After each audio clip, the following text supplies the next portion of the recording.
Welcome once again, my friends, and thank you for stopping by to listen to an old storyteller. Today we have a story from England, and the title of this story is The Ash Tree. Everyone who has traveled over eastern England knows the smaller country houses with which it is studded. The rather dank little buildings, usually in the Italian style, surrounded with parks of some 80 to 100 acres. For me, they have always had a very strong attraction, with the grey paling of split oak, the noble trees, the meres with their reed beds, and the line of distant woods. Then I like the pillared portico, perhaps stuck on a red brick Queen Anne house which has been faced with stucco to bring it into line with the Grecian taste of the end of the 18th century. The hall inside, going up to the roof, which hall ought always to be provided with a gallery and a small organ. I like the library, too, where you may find anything from a Psalter of the 13th century to a Shakespeare quarto. I like the pictures, of course, and perhaps most of all, I like fancying what life in such a house was when it was first built, and in the piping times of landlord's prosperity, and not least now, when, if money is not so plentiful, taste is more varied and life quite as interesting. I wish to have one of these houses, and enough money to keep it together and entertain my friends in it modestly. But this is a digression. I have to tell you of a curious series of events which happened in such a house as I have tried to describe. It is Castringham Hall in Suffolk. I think a good deal has been done to the building since the period of my story, but the essential features I have sketched are still there. Italian portico, square block of white house, older inside than out, park with fringe of woods, and mere. One feature that marked out the house from a score of others is gone. As you look at it from the park, you saw on the right a great old ash tree growing within half a dozen yards of the wall, and almost or quite touching the building with its branches. I suppose it has stood there ever since Castringham ceased to be a fortified place, and since the moat was filled in, and the Elizabethan dwelling-house built. At any rate, it had well nigh attained to full dimensions in the year 1690. In that year, the district in which the hall is situated was the scene of a number of witch trials. It will be long, I think, before we arrive at any just estimate of the amount of solid reason, if there was any, which lay at the root of the universal fear of witches of old times. Whether the persons accused of this offense really did imagine that they were possessed of unusual powers of any kind, or whether they had the will, at least, if not the power, of doing mischief to their neighbors, or whether all the confessions, of which there are so many, were extorted by the mere cruelty of the witch-finders. These are questions which are not, I fancy, yet solved. And the present narrative gives me pause. I cannot altogether sweep it away as mere invention. The reader must judge for himself. Castringham contributed a victim to the auto da fe. Mrs. Mothersole was her name, and she differed from the ordinary run of village witches only to be rather better off and in a more influential position. Efforts were made to save her by several reputable farmers of the Pariah. They did their best to testify to her character, and showed considerable anxiety as to the verdict of the jury. But what seems to have been fatal to the woman was the evidence of the then proprietor of Castringham Hall, Sir Matthew Fell. He deposed to have watched her on 3 different occasions from his window, at the full of the moon, gathering sprigs from the ash tree near my house. She had climbed into the branches, clad only in her shift, and was cutting off small twigs with a peculiarly curved knife. And as she did so, she seemed to be talking to herself. On each occasion, Sir Matthew had done his best to capture the woman, but she had always taken alarm at some accidental noise he had made, and all he could see when he got down to the garden was a hare running across the park in the direction of the village. On that night he had been at the pains to follow at his best speed, and had gone straight to Mrs. Mothersole's house. But he had to wait a quarter of an hour battering at her door, and then she had come out very cross, and apparently very sloppy, as if just out of bed, and he had no good explanation to offer of his visit. Mainly on this evidence, though there was much more of a less striking and unusual kind from other parishioners, Mrs. Mothersole was found guilty and condemned to die. She was hanged a week after the trial, with 5 or 6 more unhappy creatures, at Bury St. Edmunds. Sir Matthew Fell, then deputy sheriff, was present at the execution. It was a damp, drizzling March morning when the cart made its way up the rough grass hill outside Northgate, where the gallows stood. The other victims were apathetic or broken down with misery, but Mrs. Mothersole was, as in life, so in death, of a very different temper.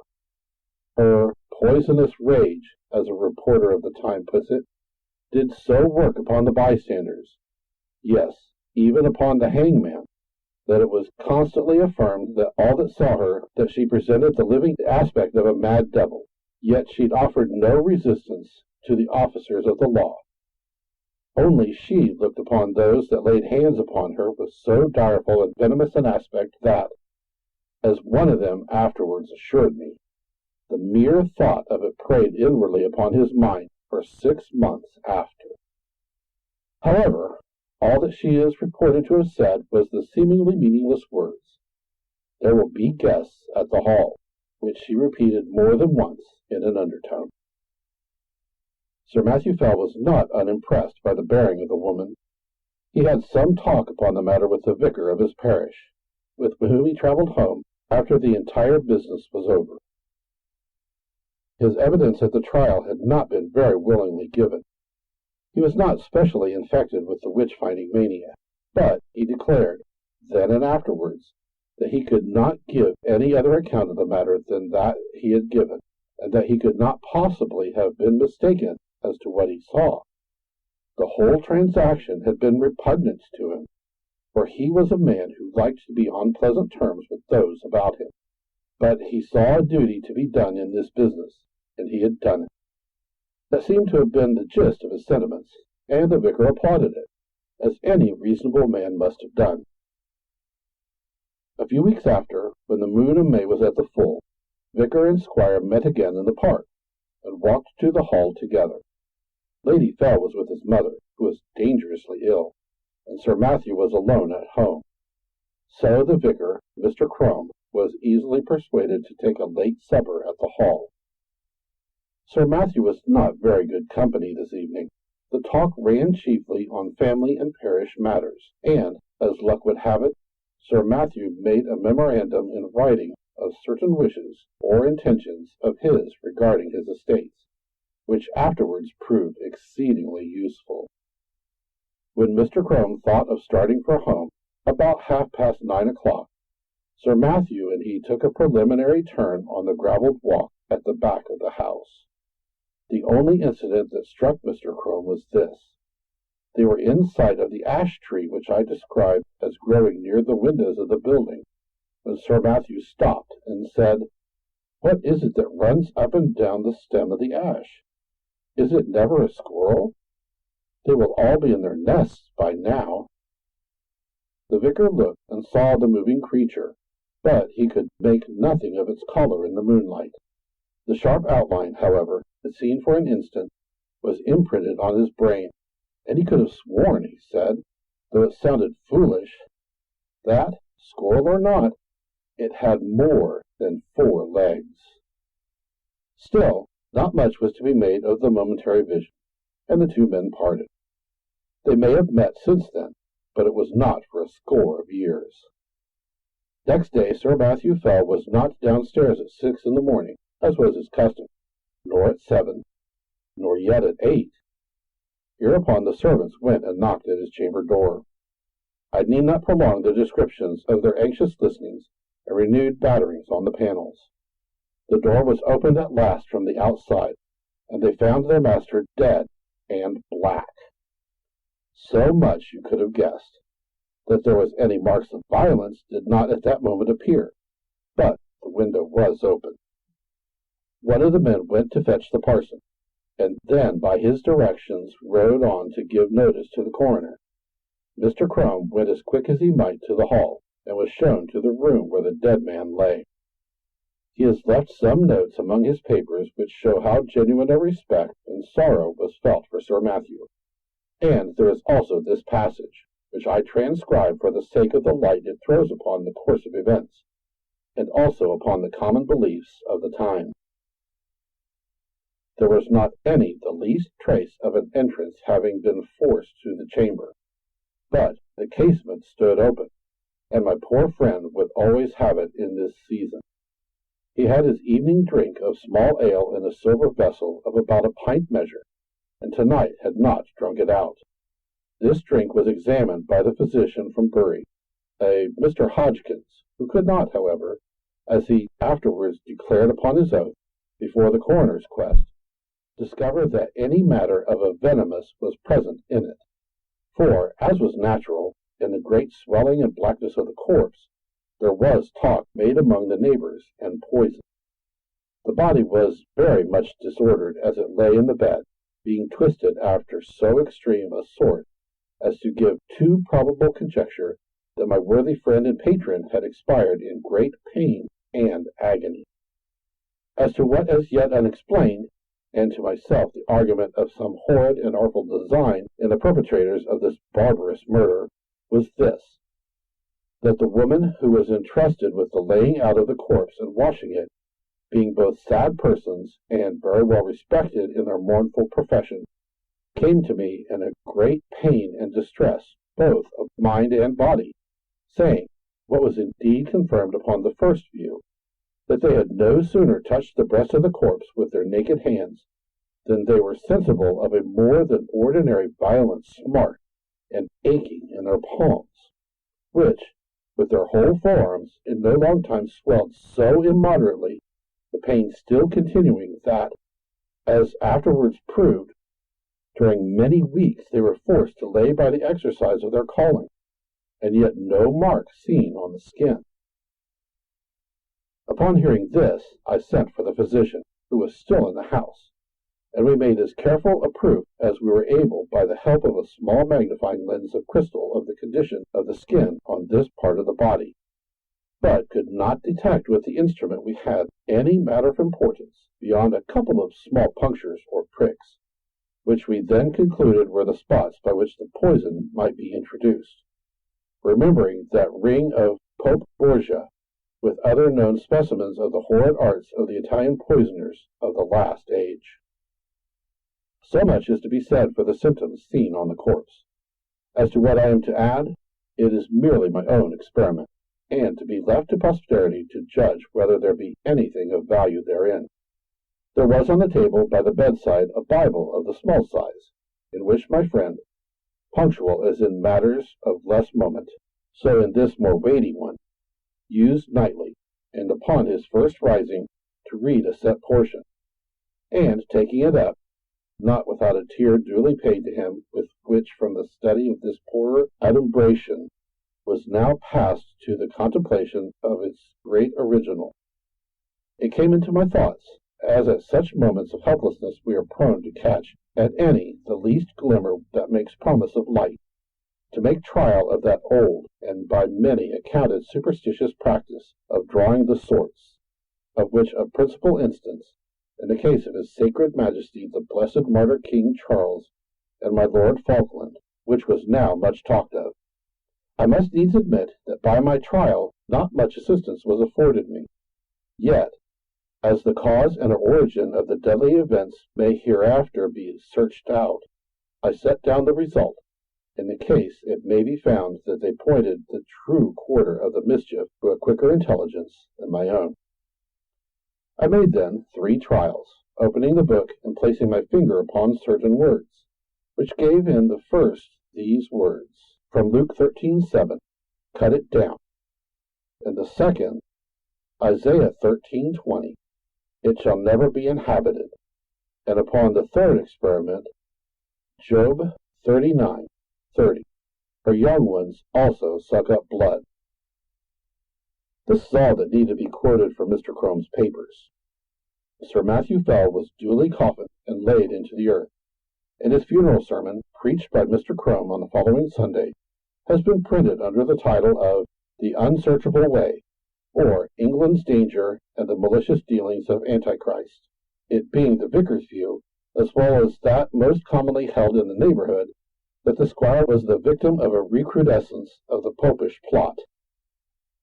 His son, Sir Matthew II, succeeded to the title and estates, and so ends the first act of the Castringham tragedy. It is to be mentioned, though the fact is not surprising, that the new baronet did not occupy the room in which his father had died, nor indeed was it slept in by anyone but an occasional visitor during the whole of his occupation. He died in 1735, and I do not find that anything particular marked during his reign, save a curiously constant mortality among his cattle and livestock in general, which showed a tendency to increase slightly as time went on. Those who are interested in the details will find a statistical account in a letter to the Gentleman's Magazine of 1772, which draws the facts from the baronet's own papers. He put an end to it at last by a very simple expedient, that of shutting up all his beasts in sheds at night, and keeping no sheep in his park, for he had noticed that nothing was ever attacked that spent the night indoors. After that the disorder confined itself to wild birds and beasts of chase. But as we have no good account of the symptoms, and as all-night watching was quite unproductive of any clue, I do not dwell on what the Suffolk farmers called the Castringham sickness. The second Sir Matthew died in 1735, as I said, and was duly succeeded by his son, Sir Richard. It was in his time that the great family pew was built out of the north side of the parish church. So large were the squire's ideas that several of the graves on that unhallowed side of the building had to be disturbed to satisfy his requirements. Among them was that of Mrs. Mothersole, the position of which was accurately known, thanks to a note on a plan of the church and yard, both made by Mr. Crome. The incident revived for a time all the stories of witch trials, and of the exploits of the witches, dormant for 40 years, and Sir Richard's orders that the coffin should be burnt were thought by a good many to be rather foolhardy, though they were duly carried out. Sir Richard was a pestilent innovator, it is certain.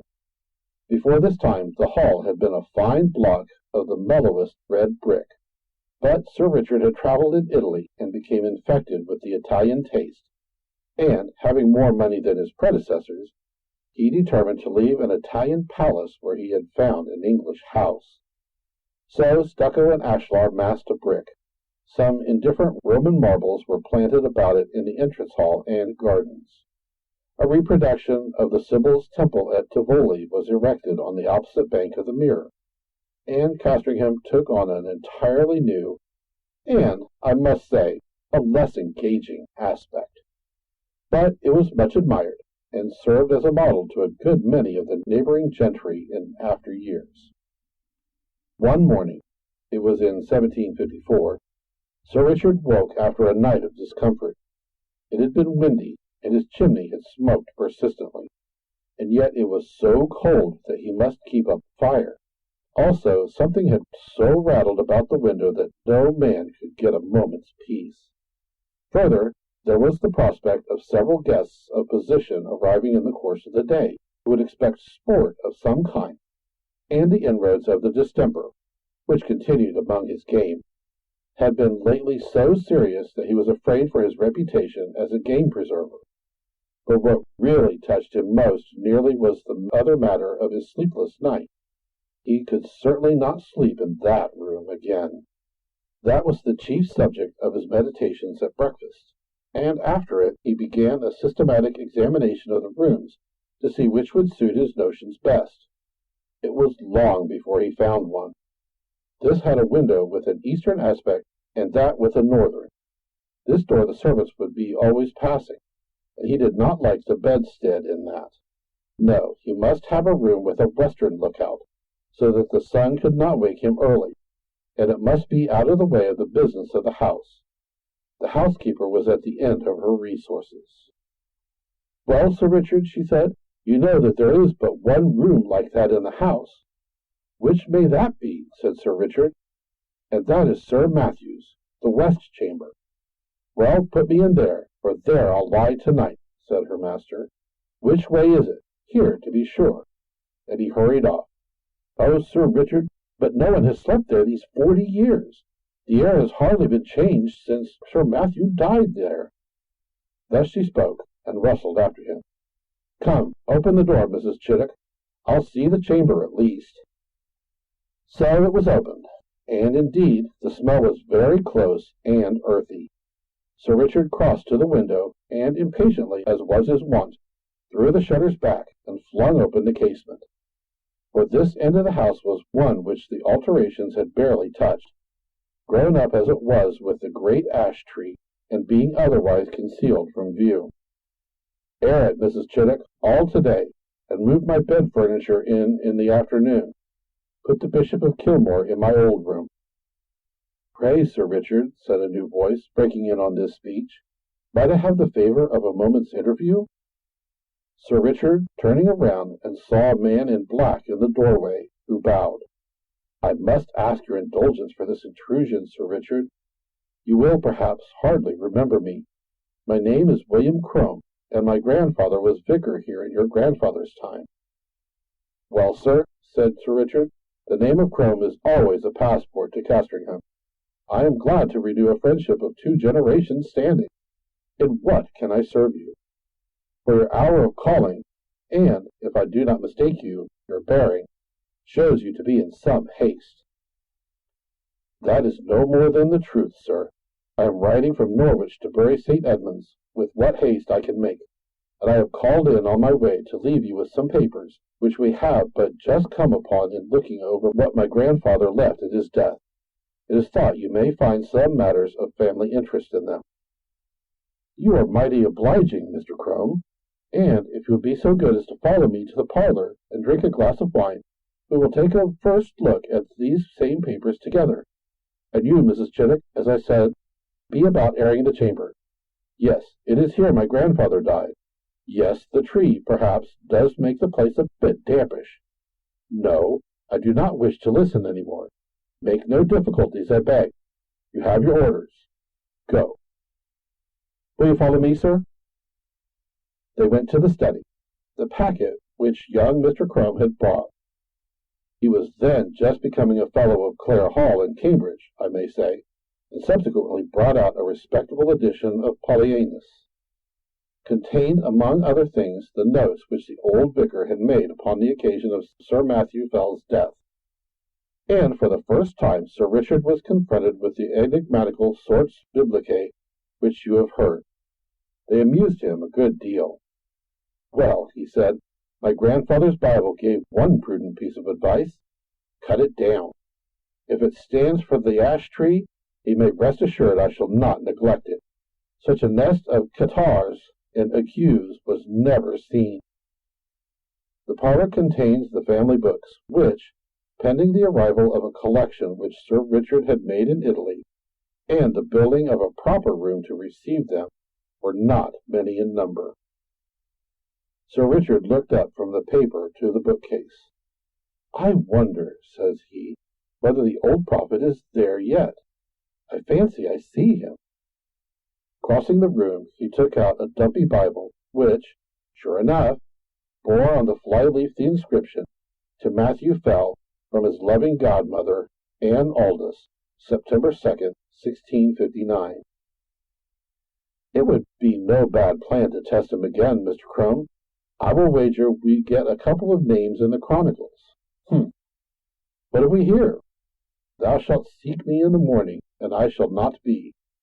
Well, well, your grandfather would have made a fine omen of that, hey?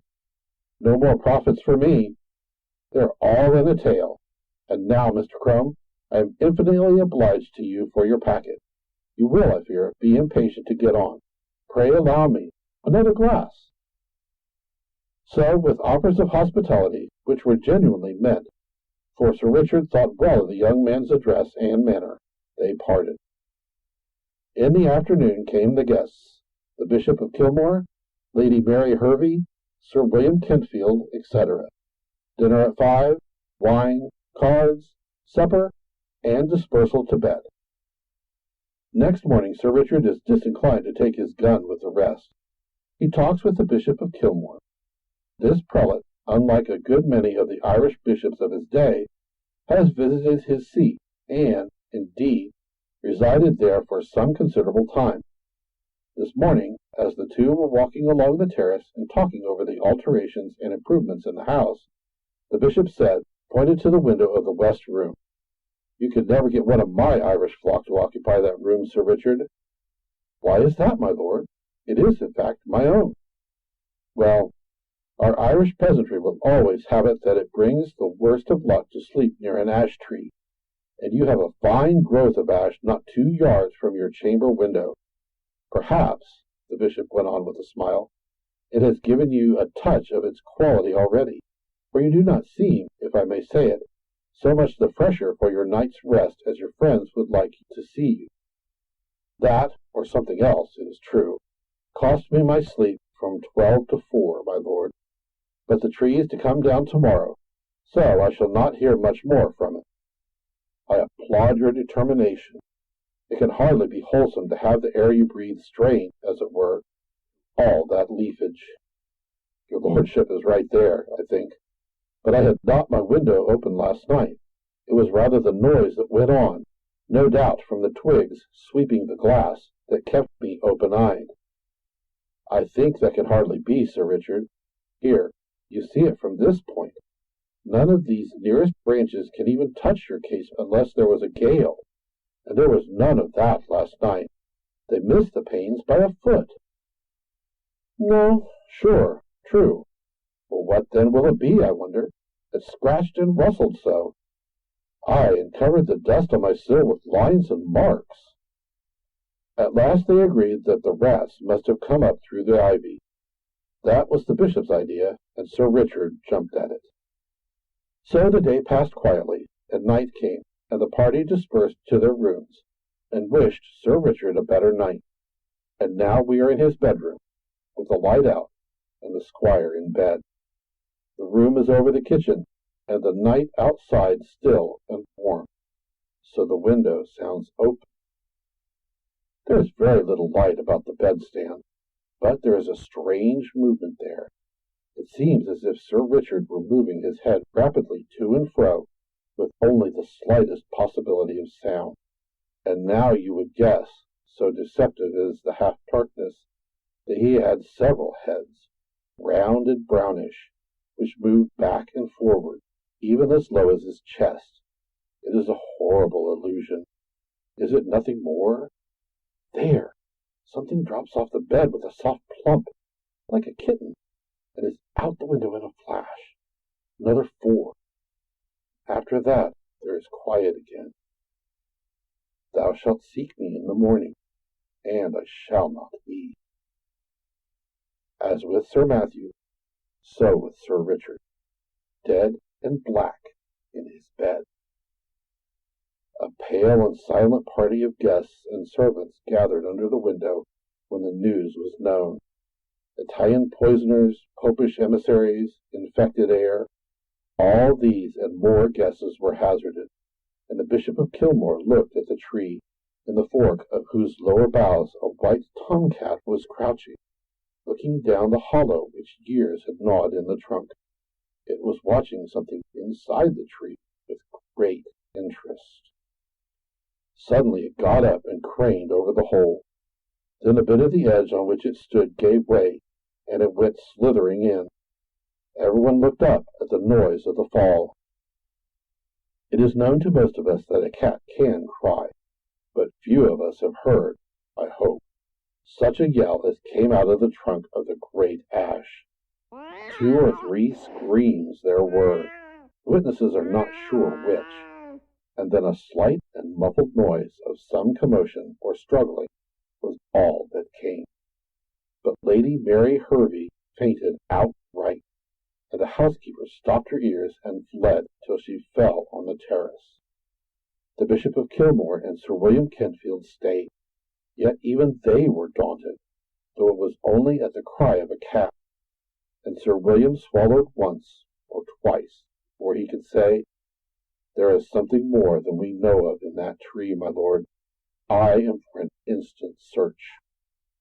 And this was agreed upon. A ladder was brought, and one of the gardeners went up, and, looking down the hollow, could detect nothing but a few dim indications of something moving. They got a lantern and let it down by a rope. "We must get at the bottom of this. My life upon it, my lord, but the secret of these terrible deaths is there." Up went the gardener again with the lantern, and let it down the hole cautiously. They saw the yellow light upon his face as he bent over, and saw his face struck with an incredulous terror and loathing before he cried out in a dreadful voice and fell back from the ladder, where happily he was caught by two of the men, letting the lantern fall inside the tree. He was in a dead faint, and it was some time before any work could be got from him. By then they had something else to look at. The lantern must have broken at the bottom, and the light in it caught upon dry leaves and rubbish that lay there, for in a few minutes a dense smoke began to come up, and then flame, and, to be short, the tree was in a blaze. The bystanders made a ring at some yards' distance, and Sir William and the bishop sent men to get what weapons and tools they could, for clearly whatever might be using the tree as its lair would be forced out by the fire. So it was, first at the fork, this 5 or 6 times, then a similar ball leapt into the air and fell on the grass, where after a moment it lay still. The bishop went as near as he dared to it, and saw what but the remains of an enormous spider, veined and seared, and as the fire burned lower down, more terrible bodies like this began to break out from the trunk, and it was seen that these were covered with grayish hair. All that day the ash burned, and until it fell to pieces the men stood about it, and from time to time killed the brutes as they darted out. At last there was a long interval where none appeared, and they cautiously closed in and examined the roots of the tree. They found, said the Bishop of Kilmore, below it a rounded hollow place in the earth, wherein were 2 or 3 bodies of these creatures that had plainly been smothered by the smoke. And, what is to me more curious, at the side of this den, against the wall, was the anatomy or skeleton of a human being, with the skin dried upon the bones, having some remains of black hair, which was pronounced by those that examined it to be undoubtedly the body of a woman, and clearly dead for a period of 50 years. Thank you once again for listening to this story. If you enjoyed this story, please press that like button.